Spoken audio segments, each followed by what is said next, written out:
Hi. കടങ്ങളും കടപ്പാടുകളും നമുക്ക് വളരെ പരിചയമുള്ള വാക്കുകളാണ്. നാം ഓരോരുത്തരും നമ്മുടെ ജീവിതത്തിലേക്കൊന്ന് തിരിഞ്ഞു നോക്കിയാൽ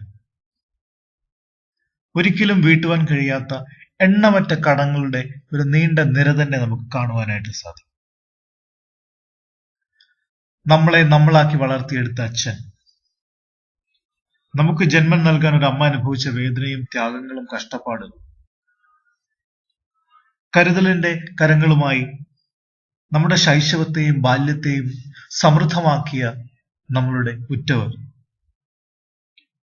അറിവിന്റെ ആദ്യാക്ഷരങ്ങൾ നമുക്ക് പകർന്നു തന്ന നമ്മുടെ ഗുരുക്കന്മാർ, സ്നേഹത്തിന്റെ മധുരമിഠായികൾ പങ്കുവെച്ച്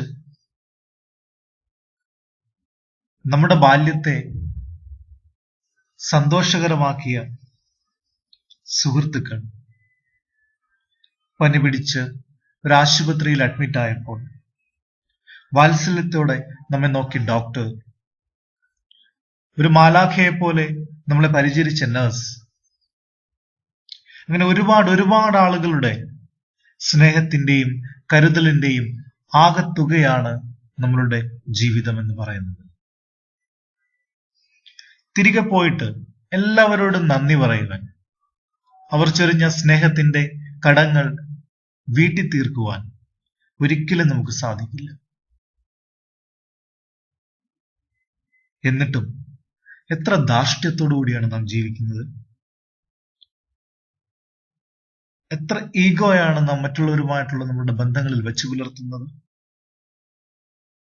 ഓർക്കുക, വീട്ടാക്കടങ്ങളുടെ ആകത്തുകയാണ് നിങ്ങളുടെ ജീവിതം. ആ ജീവിതം ഉപയോഗിച്ചുകൊണ്ട് അഹങ്കരിക്കുവാൻ നമുക്ക് ആർക്കും അർഹതയില്ല. So let us be grateful to everyone. Let us be grateful to God. May God bless you all.